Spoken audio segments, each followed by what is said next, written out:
Last night I dreamt I went to Manderley again. Manderley. Our Manderley. Secretive and silent, as it had always been. Grey stones, shining in the moonlight of my dream. The mullioned windows reflecting the green lawns and the terrace. As I stood there, hushed and still, I could swear that the house was not an empty shell, but lived and breathed as it had lived before. Light came from the windows. The curtains blew softly in the night air. And there, in the library, the door would stand half open. My handkerchief on the table beside the bowl of autumn roses. I stood there, listening, hoping, half expecting to hear the crunch of car wheels on the gravel, to hear footsteps in the hall, to see Maxim standing there, smiling at me.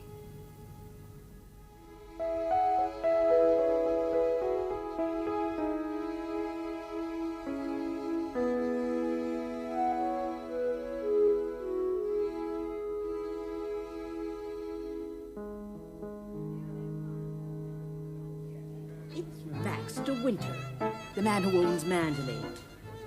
He looks so ill, doesn't he? They say he can't get over his wife's death.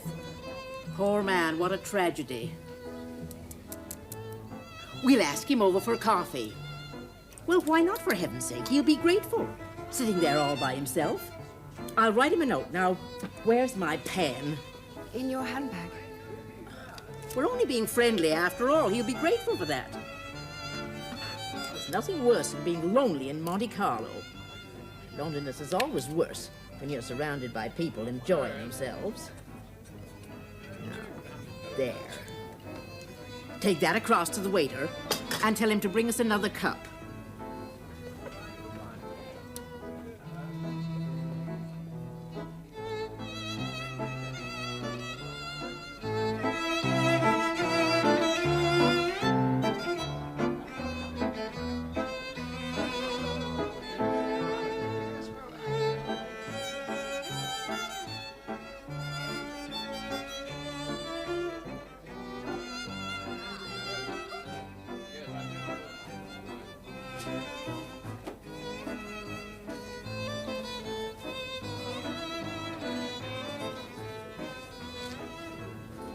Why, Mr. De Winter, how sweet of you to join us. I recognized you just as soon as you came through that door.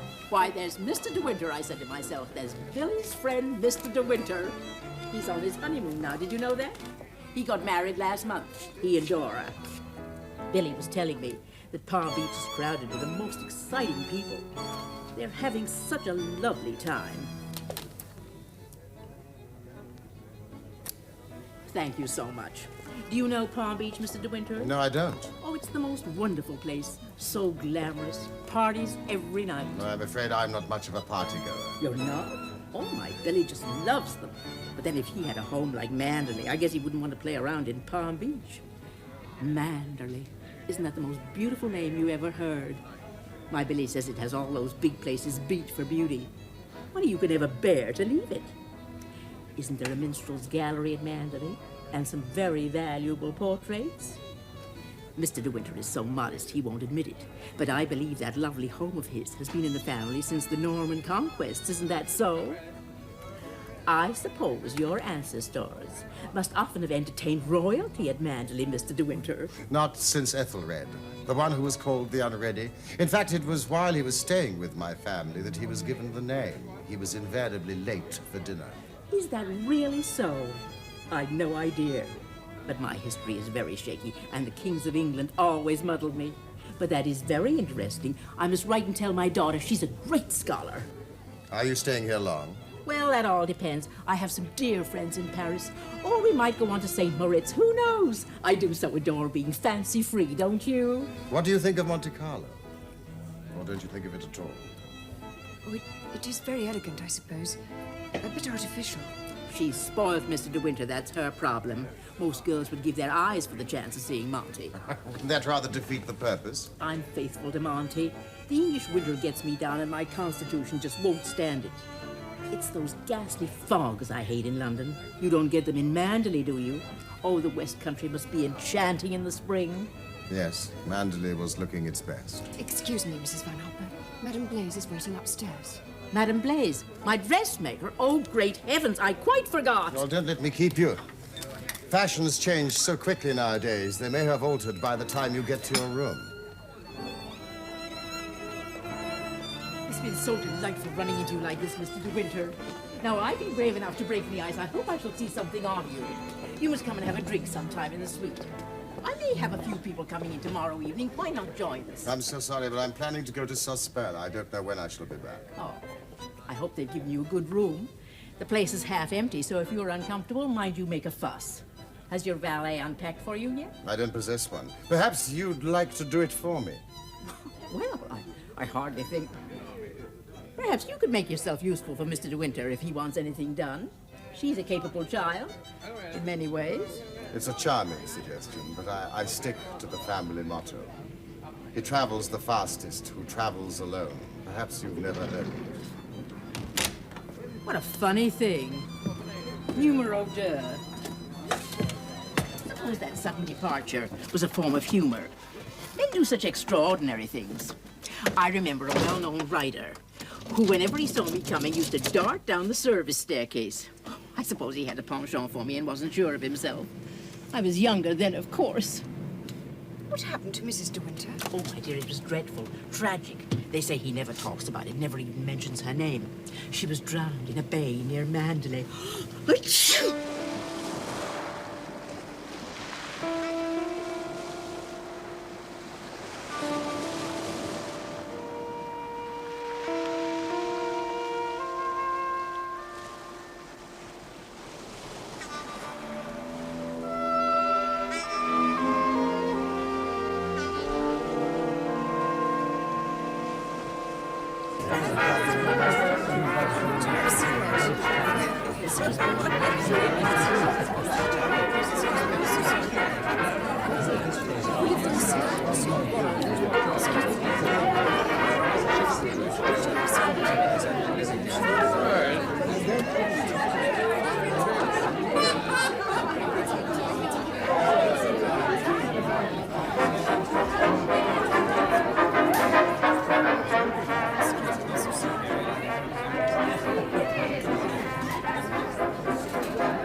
Mrs. Van Hopper tells me that you're good at sketching.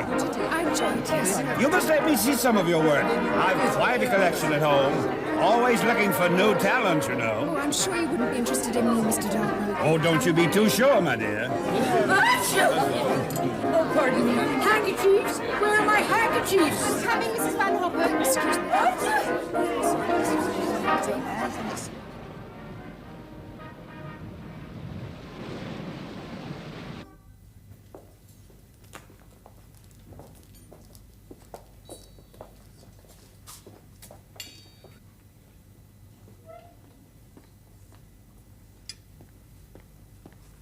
Good morning. Good morning.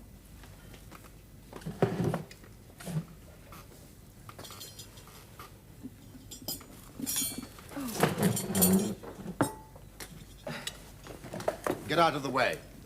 No, please. You can't sit there, it's soaking wet. Well, it doesn't matter a bit, really. No, leave that. Lay a place at my table. Mademoiselle will be lunching with me. I couldn't possibly. Why not?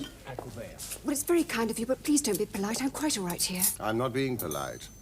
I would like you to have luncheon with me. Even if you had not knocked over that vase so clumsily, I would still have invited you. Come and sit down. We needn't talk if we don't feel like it.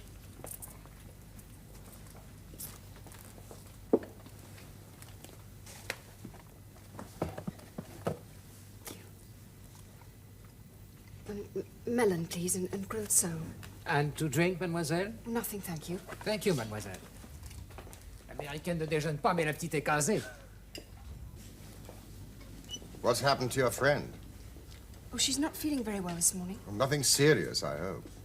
The doctor thinks it's influenza, and he's told her to stay in bed.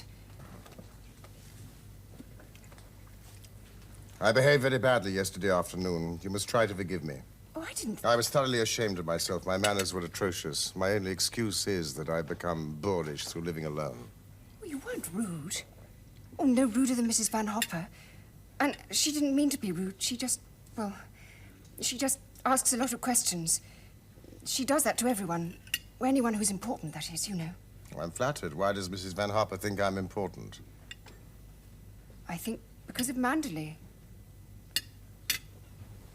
She's very much older than you. Is she a relation? Oh, no. Have you known her long?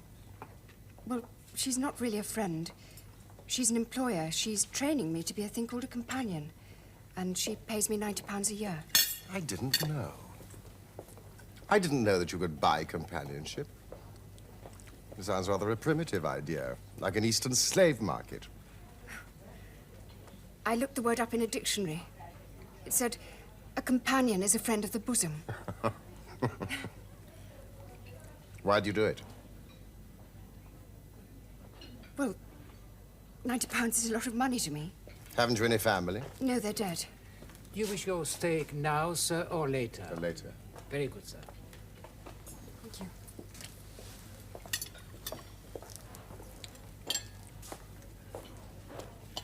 Do you enjoy being a friend of the bosom? I enjoy some of it. Don't you find it rather irksome? Sometimes, I suppose, yes. Tell me about it. Tell you what? Tell me what it's like. Tell me what you do. I couldn't. Why not? I wouldn't know where to begin. Try. Please, I'd rather not. Sounds to me as though you're ashamed of it. Why do you say that? Oh, I don't know. It's an impression, speculation, nothing more. Well, you're right. It is rather shameful. Well, sometimes it's very shameful. Well, yesterday afternoon, it was awful. What happened? Well, Madame Blaise came with some dresses. And Mrs. Van Hopper bought 3 of them. They were terribly expensive. Anyway, afterwards, I went down to the lobby with her, with Madame Blaise, and she tried to give me 100 francs.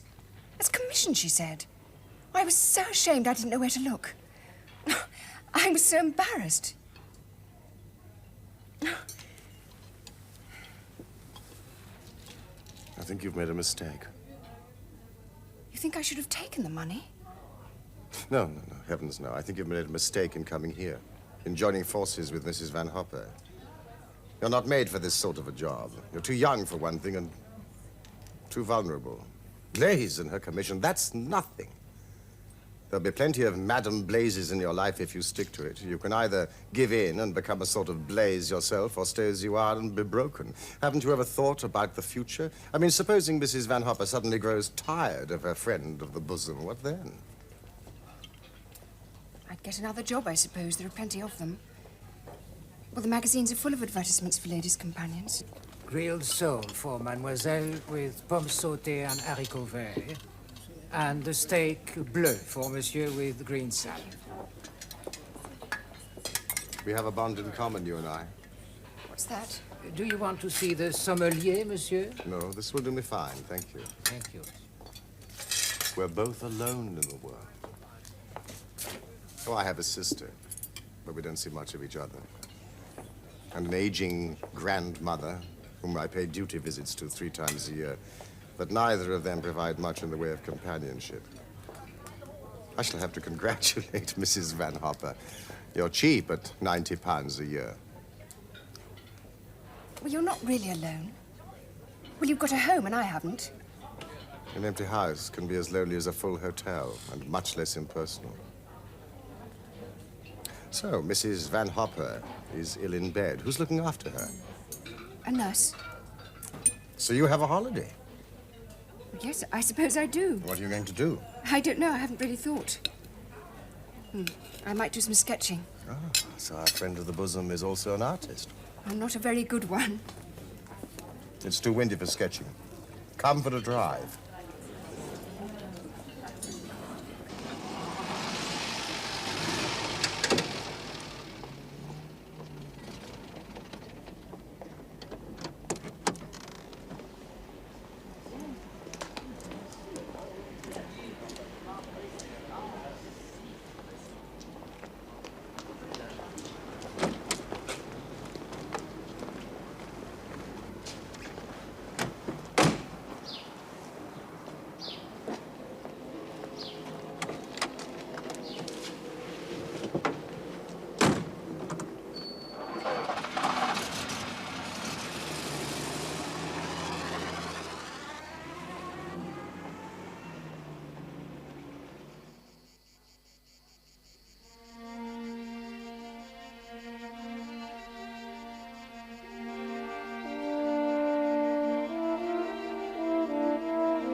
Do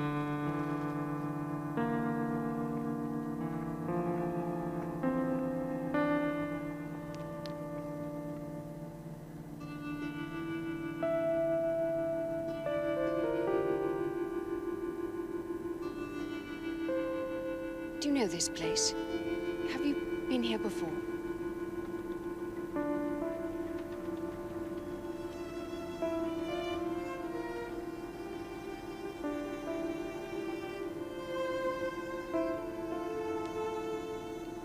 It's getting late. Shouldn't we be going home?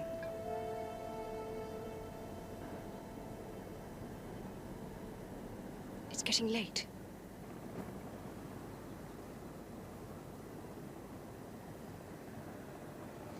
Yes.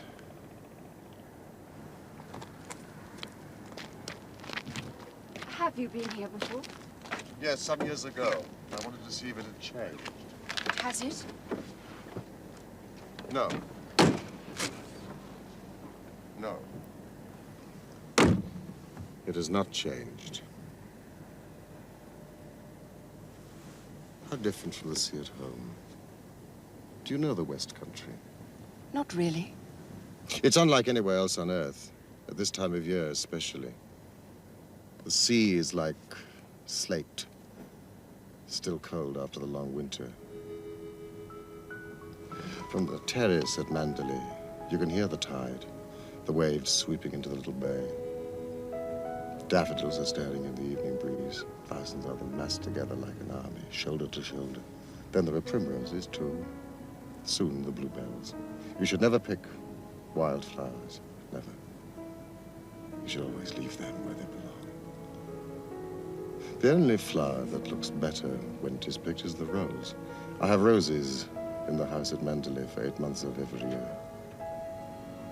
Roses and lilac, great branches of lilac. There's a little pathway down through the valley with huge clumps of azalea and rhododendron.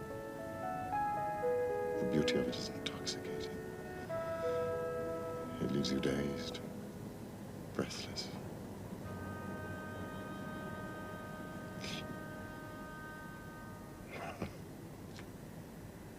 We should be getting back. Mrs. Van Hopper will be getting anxious.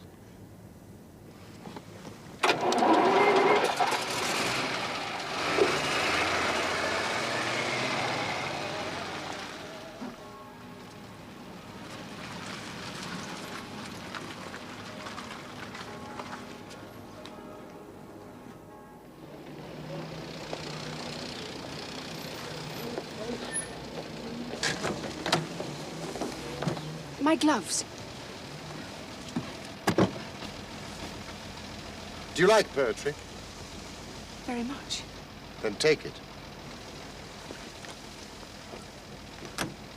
Thank you for today.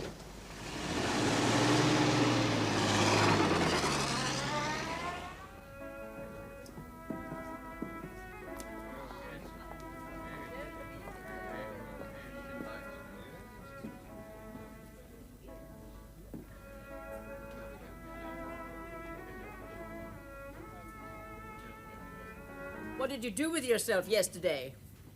I played tennis with a professional. With me laid up like this, you've nothing to do. That's the problem. I just hope your tennis will improve. A poor player is a great bore. You still serve underhand? Yes? You must come up to the net more. You'll never make a good player until you do. And don't forget my taxol when you go shopping this morning. Don't just moon around the hotel all day. Travel is supposed to broaden the mind, so broaden it. There's a good girl. Yes, Mrs. Van Hopper.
What a big sigh. Was it? I was just thinking. About what? If only there could be an invention that bottled up memories like scent. And the memory never faded, never got stale.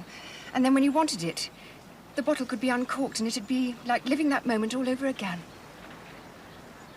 What particular memories in your young life would you like uncorked? I'm not sure.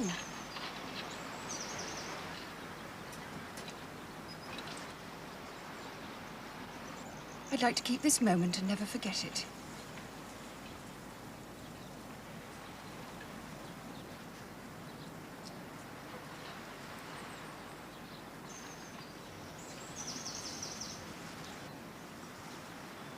Why are you doing all this? Or what? Well, you're just being kind, aren't you? Charitable. You feel sorry for me.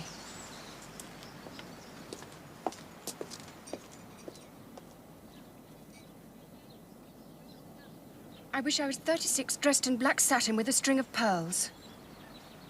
Well, you wouldn't be here with me if you were. Oh, do stop biting your nails. They're ugly enough already.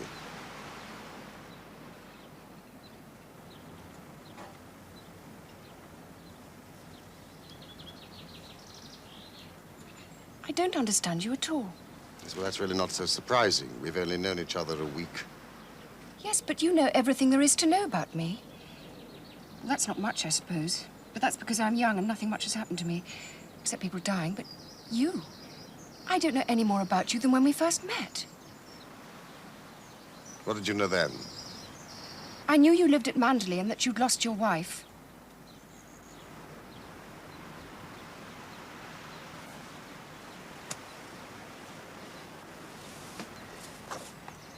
I'll tell you the one big difference between you and me. You want to preserve memories. I wish to ignore them. The past for me is bitter and ugly.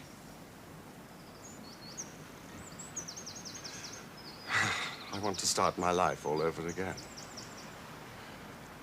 But the trouble is, the past, however unpleasant it may have been, the past exerts its own most powerful fascination.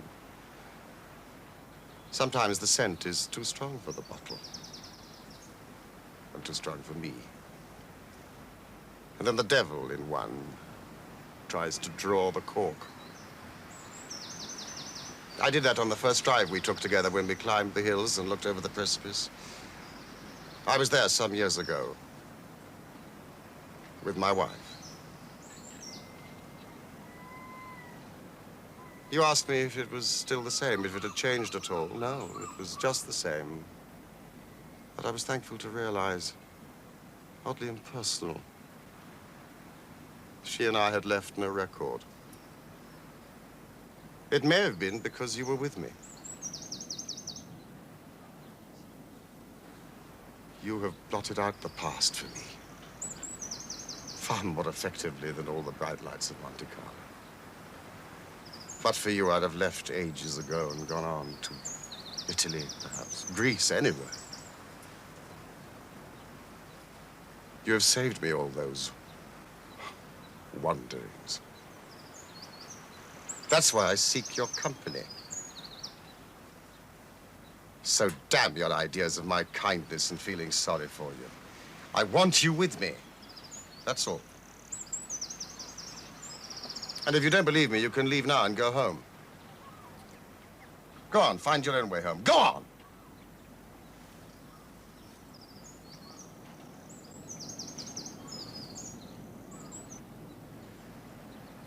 Please take me back to the hotel.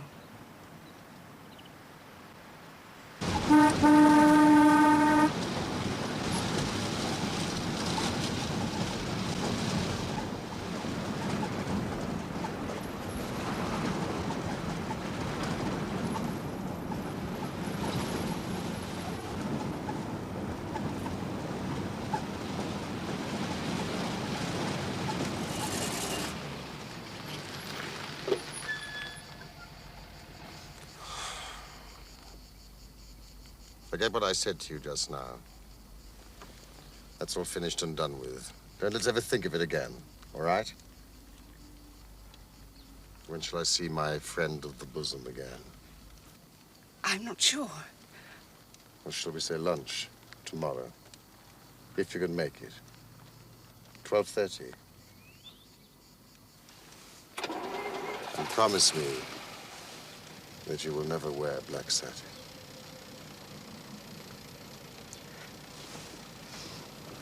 Are you sure it'll be all right for you to get up tomorrow? Of course it's all right. I haven't sneezed since Tuesday. Oh, did you tell the manager about the drafts? Yes, Mrs. Van Hopper. I've never known such drafts. It's like sitting in a Frigidaire. Is Nell Middlesex still here? I don't think so. What about Max de Winter? Yes, I saw him in the restaurant today. What a strange man he is. Attractive, but strange. Difficult to know, I should think. They say he was quite different before his wife died. What a dreadful thing that was.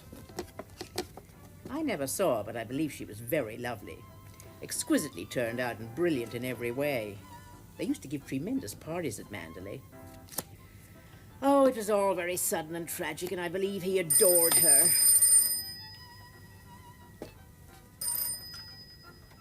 Mrs. Van Hopper's suite? Oh, would you hold on a minute, please? It's Mrs. Nicholson Drury. Oh, fine. Let me talk to her.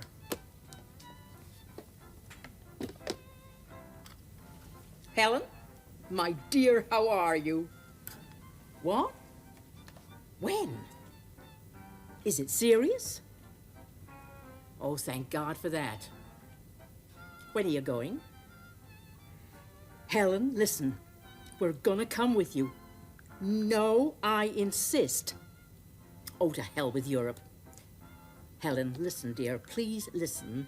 I'll make all the arrangements, and I'll call you tomorrow around 10, okay? Fine. Now, don't worry, Helen, and keep cheerful, and don't worry. Goodbye, dear.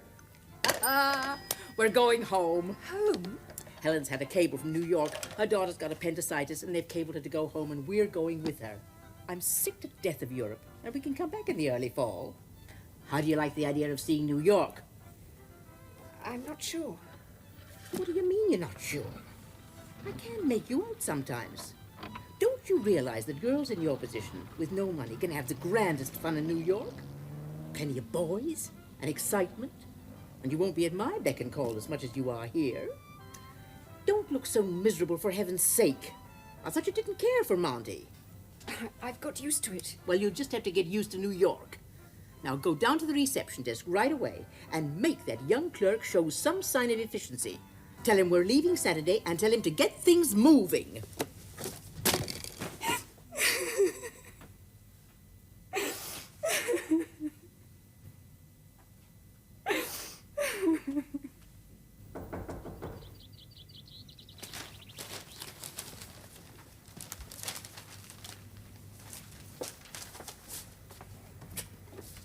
Hello. What is it? Is something the matter? I've come to say goodbye. We're leaving tomorrow. Come in. Shut the door.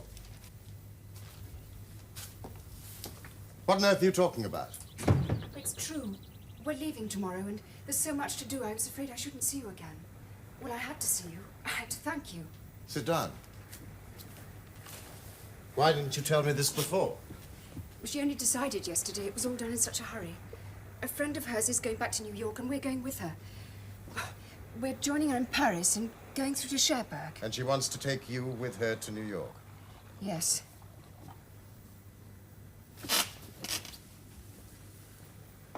You want to go? No, I shall hate it. I shall be miserable. Then don't go. Oh, I have to, you know Why? that. Why? Well, I work for a salary. I can't afford to leave her. You want some breakfast and coffee? No, thank you. So, Mrs. Van Hopper has got tired of Monte Carlo and wants to go home. Well, so do I. She to America, I to Mandalay. Which would you prefer? You have your choice. Oh, please don't joke about it. I'm not joking. I never joke at breakfast time.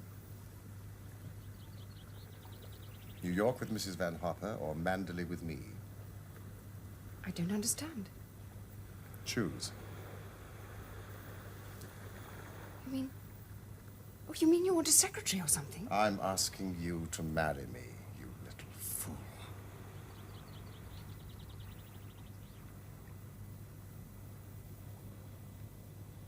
You can't. Can't I? Why not? You can't mean it. I do. But I don't belong to your world. What is my world? Well, Manderley, you know what I mean. Surely I'm the best judge of that. You think I'm asking you on the spur of the moment, don't you? Because you say you don't want to go to New York. You think I'm asking you to marry me for the same reason that I took you for that drive on the first day. To be kind, don't you?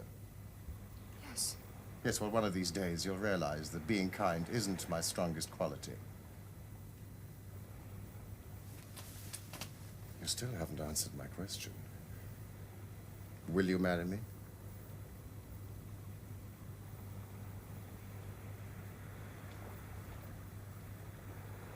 Obviously not. I'm sorry. It's a fine blow to my conceit. I thought you loved me. But I do love you. I love you dreadfully. I've been crying all night because I thought I'd never see you again.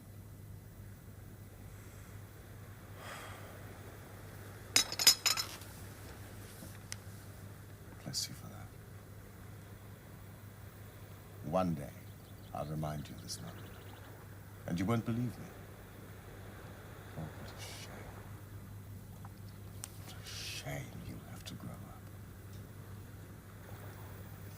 Well, that's settled. Instead of being Mrs. Van Hopper's companion, you will be mine, and your duties will be very much the same. I, too, like to play bezique after dinner, and someone to pour out my tea. The only difference is that I don't take Taxol. I prefer Enos. And you must never let me run out of my particular brand of toothpaste. Oh, my poor darling. I'm sure this isn't your idea of a proposal. We should be in a conservatory. You in a white dress, with a flower in your hand, and a violin playing a waltz in the distance.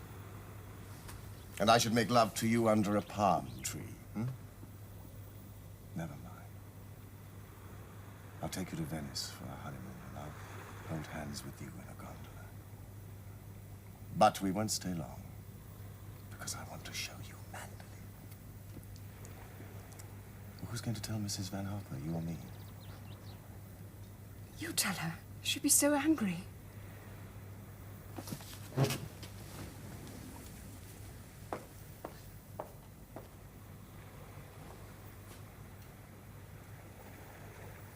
Does 42 seem very old to you?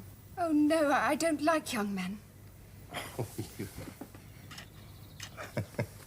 Do you mind how soon you marry me? How soon? Well, the whole thing could be arranged in a few days, over a desk with a license. You don't want a trousseau, do you, or any of that nonsense? You mean not in a church? Not in a church. Well, what about all your relations and all your friends? I had that kind of wedding before. We'll do whatever you like. Oh, won't it be fun?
well, who'd have thought it?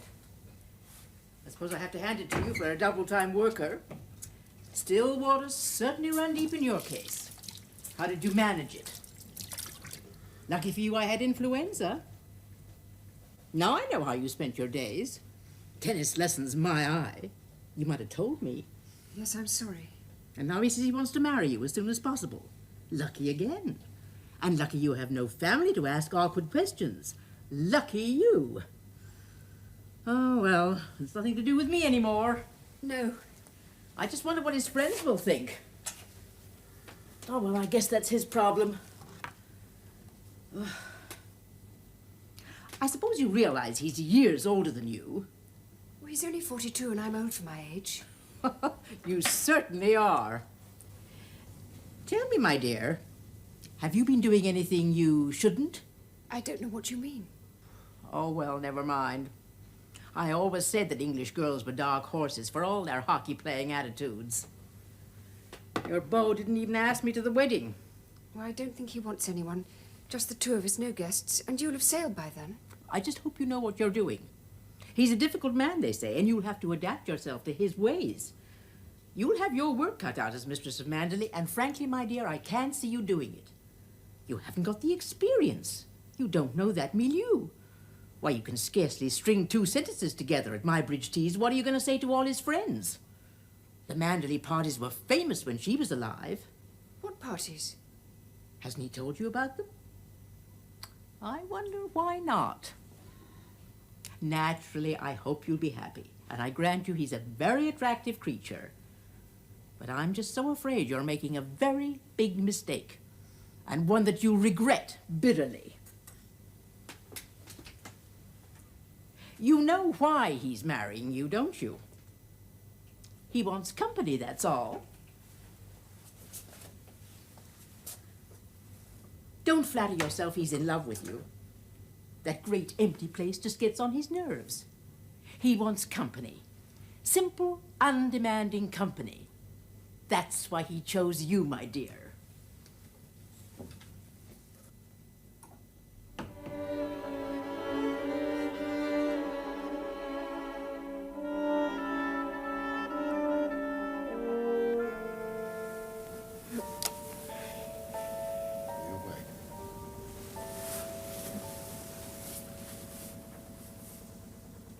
What are you thinking?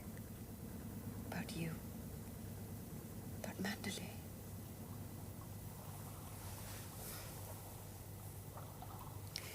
When I was a child, when both my parents were alive, we went down to the West Country for a holiday. We stopped at a village shop so that I could buy some sweets. It's one of those shops that sell everything, you know. Just by the counter, there were some postcard photographs. Well, not very good ones. The colours were all wrong. But one of them was so breathtaking. It's the most breathtaking place I'd ever seen. It was a country house, surrounded by trees with green lawns stretching down to the sea. Instead of buying sweets, I bought that postcard. Cost half my weekly pocket money. I asked the old shop lady what the picture was meant to be. Why? That's Manderley, she said. You're Manderley.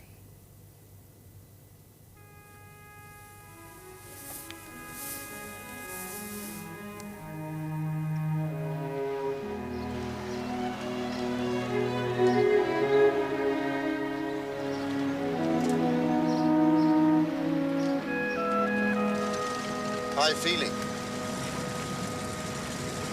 Nervous. Don't be. We're almost there now. I expect you want your tea. Why don't you take off that mackintosh? It hasn't rained at all down here. And put that little fur thing straight.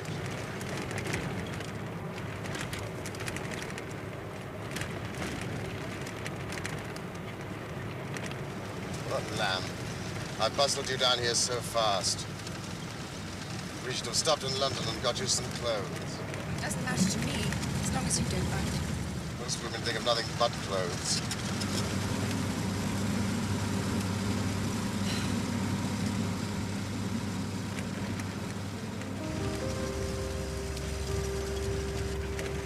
I hope I won't let you down too badly. Let me down? How on earth could you let me down? I'm so ignorant about things. What things?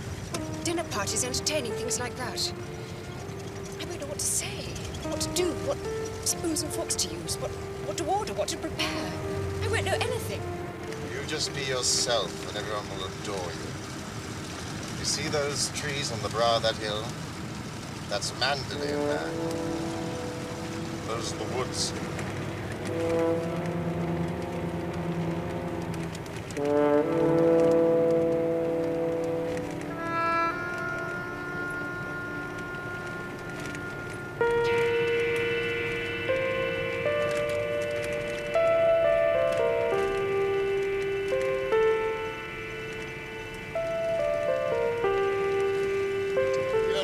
About the house. Mrs. Danvers will take care of all that.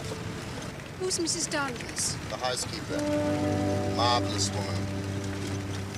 You can leave everything to her. She may be a little bit stiff at first, I dare say. It's just her manner. You mustn't take it to heart.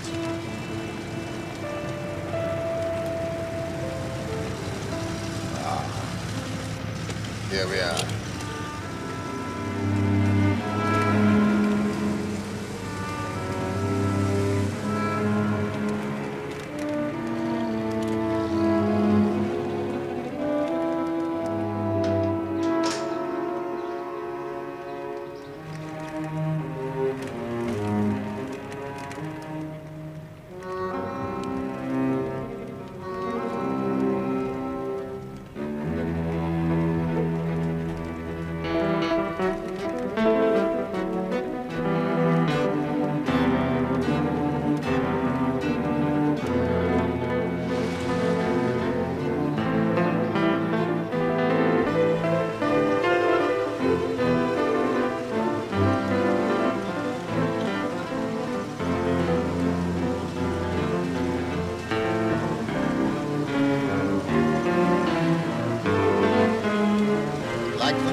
Last, the woman. Who were all those people? Don't worry, you won't have to say anything. I'll do it all.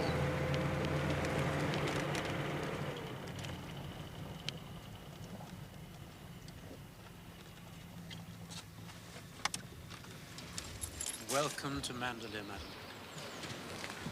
Here we are, Frith. It was raining when we left London. You don't seem to have had it down here. Is everyone well? Yes, sir, thank you, sir. No, it's been a dry month on the whole. Glad to see you home, sir, and hope you've been keeping well. Madam, too. Yes, we're both well, thank you, Frith. A little tired after the journey and wanting our tea. I didn't expect all this business. Mrs. Danvers' orders. I might have guessed it. Come along, this won't take long.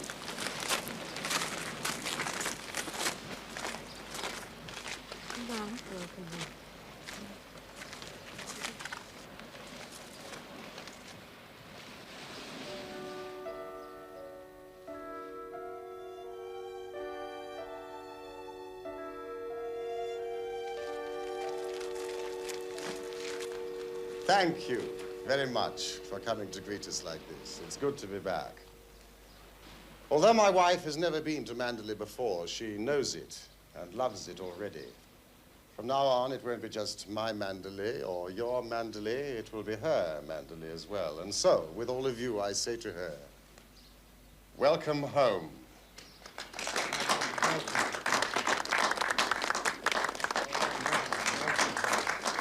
Oh, darling. This is Mrs. Danvers. How do you do? Welcome to Manderley, Mrs. De Winter.